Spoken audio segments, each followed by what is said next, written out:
Hola maestra Lidia y compañeros, en este video hablaremos principalmente de todos los temas que se vieron a lo largo del semestre en la clase presencial y clase virtual en la materia de obligaciones civiles.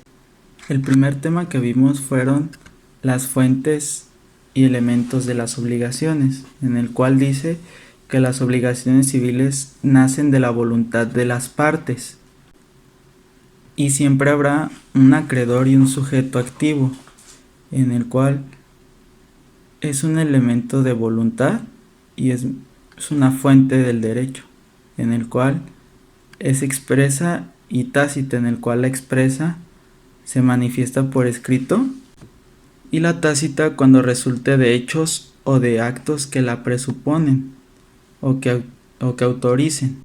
También estuvimos viendo los tipos de contratos que hay en estas obligaciones, por ejemplo, los contratos bilaterales, unilaterales, onerosos, gratuitos, aleatorios y conmutativos, consensuales, reales, formales, solemnes, y hay contratos de accesorio y diferentes contratos que estuvimos viendo y los relacionábamos con qué tipo de contrato iba o qué tipo de obligación. Vimos la forma en la que se puede llevar un contrato, las cláusulas que se pueden incluir en el contrato, en el cual se pueden incluir, no hay un límite de cláusulas, en el cual mientras no se dañe al acreedor, en el cual posteriormente se iniciaron con las exposiciones de mis compañeros, en el cual el primer tema de exposición fueron la celebración de contratos por medios electrónicos, en el cual se puede encontrar en el Código de Comercio, ya que el Código de Comercio se apoya del Código Civil y el Código Civil también se apoya del Código de Comercio, en el cual dice el artículo 89, se puede encontrar la regulación en el artículo 89. Vienen siendo, o puede ser un contrato, por ejemplo, una compra en línea, lo que serían los términos y condiciones, ahí ya se está firmando un contrato digitalmente, pero se está firmando. Al momento de aceptar los términos y condiciones ya se está haciendo un contrato entre la tienda y yo como comprador en este caso. Vimos también en ese tema lo que era la firma electrónica, la firma digital y que era la digitalización. El segundo de los temas de exposición que vimos fue efectos del acto jurídico. Son la creación, transmisión, modificación o extinción de derechos y obligaciones, por tanto, de un acto jurídico. Y pues es la relación jurídica que se engendra al momento de que nace la obligación.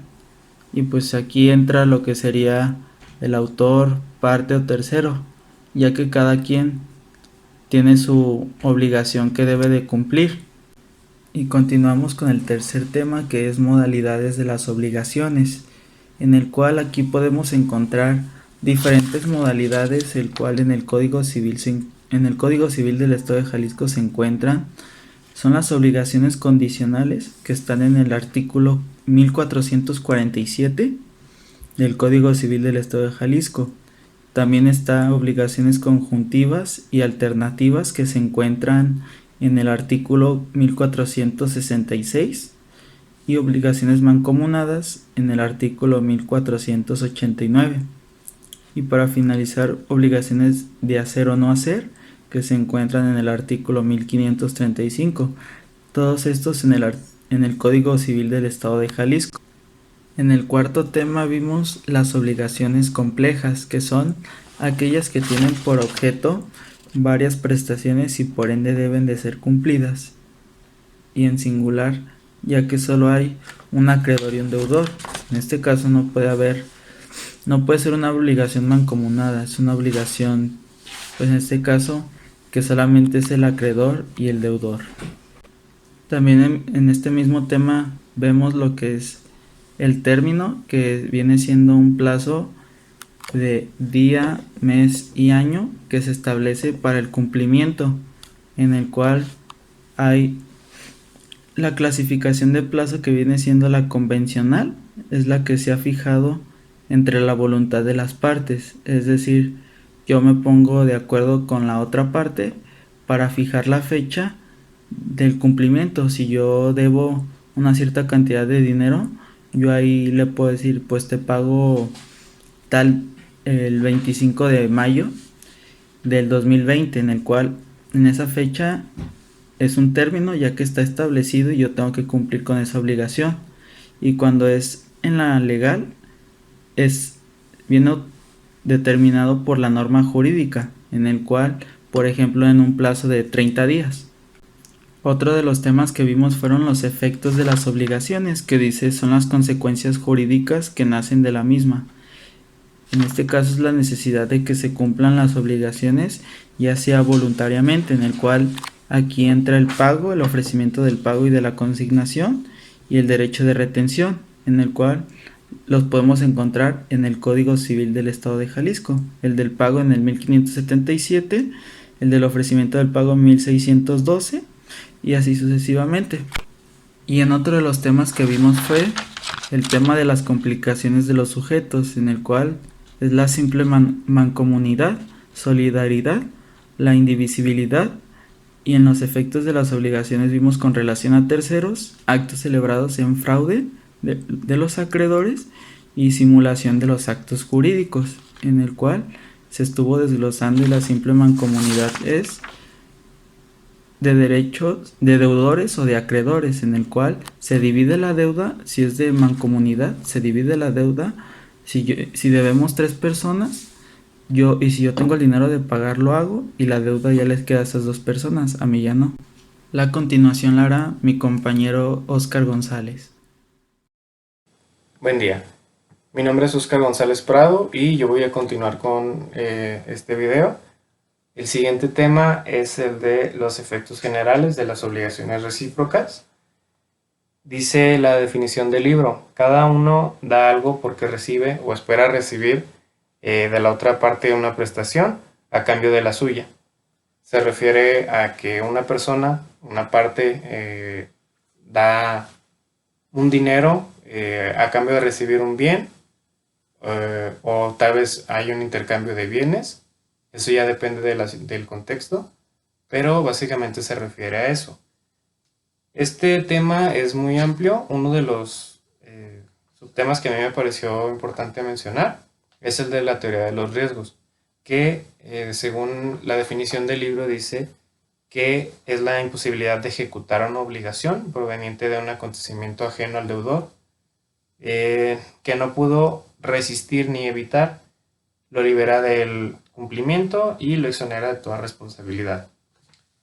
Esto, el ejemplo que se me viene a la mente es, por ejemplo, en el caso de estar rentando un departamento o una casa o un local, ya depende, que haya algún desastre natural, como puede ser un temblor, que se caiga el establecimiento, y pues eso es algo que pues el deudor evidentemente no puede evitar y no puede prevenir. Entonces, al momento de que el establecimiento se cae, él queda liberado de esa obligación de pagar, y pues no tiene ninguna obligación de volver a construir el establecimiento o reparar los daños o ciertas situaciones. El siguiente tema que voy a tocar en este video es el de la cesión de derechos o transmisión de obligaciones o derechos personales. En la definición del libro dice: así como pueden transmitirse las cosas personales, también es posible transferir los derechos o las deudas. El acreedor que cede su derecho a otro es sustituido por el cesionario. El cedente deja de ser titular de los derechos que aquel adquiere sin modificar la relación jurídica. Un tercero ocupa el sitio del acreedor recibiendo el mismo crédito. Se refiere a que tú le puedes...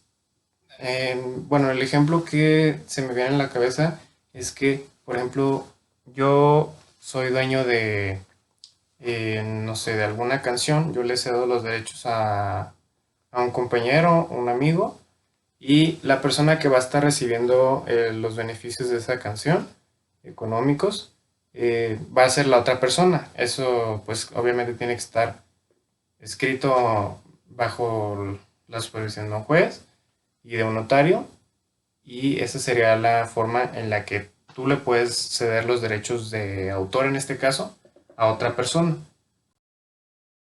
Continuando con la cesión de la deuda, esto se refiere a que el deudor transmite su débito a otro, quien deviene nuevo deudor de la misma obligación. Esto pienso que en los casos sucesorios, cuando una persona fallece, tengo entendido que hay ciertas deudas que no se extinguen al momento de que la persona fallece. Entonces, lo que a mí se me viene a la mente es cuando, si tú debes algo, ya sea en una tienda departamental, en algún banco, algún crédito que te hayan otorgado en vida, se lo dejas a tus herederos. Entonces, ahí las personas que tienen esa deuda serían los hijos, en este caso, o los padres, dependiendo de la persona que falleció. El siguiente tema que voy a tratar en este video es el de la extinción de las obligaciones. Si bien la principal es el pago de tus obligaciones, puede ser un pago económico, un pago con un servicio o algún bien. Esta es la forma natural en la que se extinguen las obligaciones y es el concepto principal. Lo que sigue es la rescisión, que las destruye por el incumplimiento culpable de una de las partes.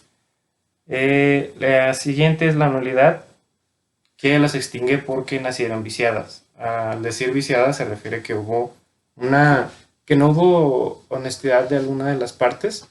Eh, no tengo un ejemplo claro ahorita mismo, pero se refiere a cuando una persona no estipula que, por ejemplo, que es una persona con algún tipo de adicción y por eso mismo no puede cumplir con una obligación, en este caso de algún servicio, como puede ser el construir una casa, construir algún mueble.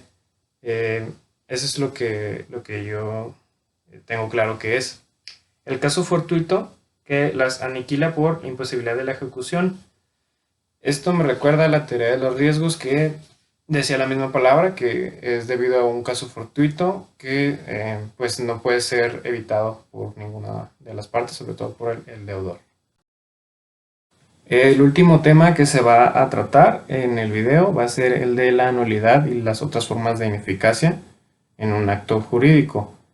La nulidad se refiere a la ilicitud del objeto, causa o acto que pues se produce por eso, por la ilicitud del objeto, que sea algo que no esté estipulado dentro de la ley o que venga con vicios, etc. La nulidad, cuando es causada por vicios, solamente puede ser invocada por la persona que fue afectada, la persona directa. Si se trata de la nulidad de un contrato, se puede dar por incapacidad, violencia o por error. Al decir incapacidad se refiere a que una persona que no puede hacerse valer por sí mismo, o también puede ser por un menor de edad, así como alguien que esté en estado de interdicción. El siguiente concepto es de la revocación. Se da la revocación en los actos jurídicos cuando quien otorga su consentimiento para darle existencia al mismo. Continúo con la inoponibilidad, que es cuando la celebración del contrato no fue debidamente notificada a los terceros. Estos fueron los subtemas principales de la nulidad y otras formas de ineficacia, y en el contrato. Estos fueron todos los temas que hemos visto durante el semestre. Son los conceptos principales, porque pues si dijéramos todos los subtemas, pues sería un video muy largo. Y pues eso sería todo. Muchísimas gracias. Nuestras fuentes de mi compañero Camilo y mías fueron el libro de obligaciones civiles, el Código Civil del Estado de Jalisco, la Enciclopedia Jurídica, una página de internet. También fue los apuntes que que hicimos en clase, y el Código Civil de la Ciudad de México. Eso sería todo. Muchas gracias.